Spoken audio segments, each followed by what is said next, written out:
Hello everyone, সবাই দেখেই বুঝতেই পারছো এই ব্লগটা কিসের ব্লগ। কালকে হয়তো ছোট ছোট ক্লিপ তো আমি দিয়েই দিয়েছি, আজকে ভাবলাম পুরো ব্লগটা তোমাদের সাথে শেয়ার করি। কালকে আমরা বর্ধমান ছাড়া আর কোথায় কোথায় গিয়েছিলাম সেটাই তোমাদের সাথে পুরোটাই শেয়ার করছি। দেখো, পুরো ব্লগটা দেখতে থাকো।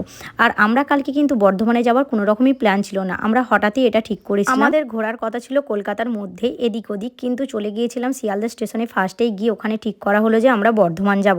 বর্ধমানে একটা মায়ের মন্দির আছে, অনেকেই হয়তো জানো বা অনেকে হয়তো জানো না, কৃষ্ণকালী মায়ের মন্দির, যেটা খুব জাগ্রত মন্দির। আর এর একটা আলাদা কাহিনী, যেহেতু আমাদের কোনো রকম প্ল্যান ছিল না, তা ওখানে পৌঁছাতে পৌঁছাতে অনেকটাই দেরি হয়ে গেছিলো, প্রায় 3টে বেজে গিয়েছিল। তারপর বর্ধমান স্টেশন থেকে নেবে প্রায় 20 মিনিট টোটোতে বসে আমরা চলে গেছিলাম সেই মন্দিরের ওখানে। আর যাবার সময় শুধু দেখতে পাচ্ছিলাম পথের দুধারে শুধু সর্ষে ক্ষেত আর আলু চাষ, এত অসাধারণ লাগছিল দেখতে দেখতে। ভাবছিলাম নেবে দুটো ভিডিও বা রিলস করে নিই, অনেকটাই আমরা দেরি করে পৌঁছেছি। দেখো, ওই মাঠের মধ্যিখানেই ওই মন্দিরটা।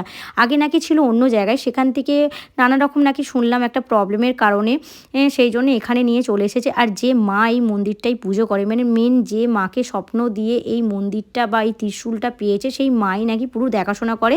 আর সেই মায়ের নির্দেশেই নাকি এখানে সব দোকানপাত্রী টোটোওয়ালারা সবাই এই মায়ের কথাই অনুযায়ী চলে।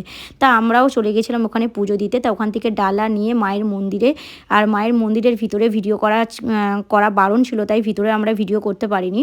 বাইরে থেকে যেটুকু পেরেছি সেটুকুই ক্লিপ নিয়েছি। এই হলো সেই মা, যে মায়ের কথা মতন সব কিছু এখানে চলে। তারপর পুজো দিয়ে আমরাও বেরিয়ে চলে আসলাম। বেরোতে বেরোতে প্রায় 4টে সাড়ে 4টে বেজে গেছিলো। আর বর্ধমানে সবাই জানে সীতাভোগ আর মিহিদানা, এই সবের জন্য ভাবলাম ওখান থেকে কিছু জিনিস বাড়ির জন্য নিয়ে আসবো, কিন্তু ট্রেনের কারণে, যে একটা ট্রেন মিস করলে আমাদের ফিরতে ফিরতে আরও দেরি হয়ে যেত, সেই জন্য আমাদের আর ওখান থেকে কিছু খাওয়া হয়নি আর ওখান থেকে কিছু নেওয়া হয়নি। শুধু পুজোটা দিয়েই আমরা বেরিয়ে চলে এসেছিলাম ট্রেন ধরবো বলে। তারপর আমাদের টিকিট নিয়ে একটু প্রবলেম হচ্ছিলো, আর ট্রেনের টাইম নিয়ে, সেটাও টিকিট কাউন্টারে এসে কথা বলে ঠিকঠাক করে আমরা ট্রেনে উঠে গেছিলাম। তারপর ওখান থেকে আমরা টানা চলে এসেছিলাম কলকাতায় এসে ভেবেছিলাম যে আমরা অনেক জায়গায় ঘুরবো, যেহেতু আমাদের ফিরতে ফিরতে প্রায় ওখানেই আমাদের 7:30 থেকে 8টা বেজে গেছিলো।